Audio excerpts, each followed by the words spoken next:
बहुत समय पहले की बात है। एक राज्य में राजा विक्रम राज करता था। राजा बहुत शक्तिशाली था, पर उसे अपनी शक्ति और धन पर बहुत घमंड था। राजा रोज आईने में देखकर कहता, मैं सबसे बड़ा राजा हूं, मुझसे बुद्धिमान और शक्तिशाली कोई नहीं। दरबार में जो भी आता, राजा उससे अकड़ कर बात करता। गरीब लोगों की बात वो ध्यान से नहीं सुनता था। उसी राज्य के पास एक जंगल था। वहां रामू लकड़हारा रहता था।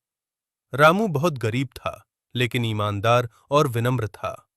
वह रोज जंगल जाता, लकड़ी काटता और उससे अपने परिवार का पेट पालता। एक दिन रामू लकड़ी काट रहा था। अचानक उसकी लोहे की कुल्हाड़ी नदी में गिर गई। रामू घबरा गया और बोला, अब मेरा काम कैसे चलेगा? लेकिन उसने झूठ नहीं बोला, बस भगवान से प्रार्थना की।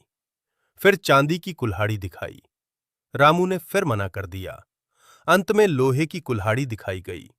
रामू खुशी से बोला, हाँ माता, यही मेरी है। जलक कन्या उसकी ईमानदारी से खुश हुई और तीनों कुल्हाड़ियां उसे दे दीं। ये बात राजा विक्रम तक पहुंची। राजा ने सोचा, अगर मैं भी ऐसा करूं तो मुझे भी सोने की कुल्हाड़ी मिल जाएगी। राजा ने जानबूझकर अपनी कुल्हाड़ी नदी में फेंक दी और जोर जोर से रोने लगा। राजा को अपनी कुल्हाड़ी भी नहीं मिली। राजा विक्रम अब बदल चुके थे। उन्होंने रामू लकड़हारे को महल में बुलाया और उसे अपना सलाहकार नियुक्त किया।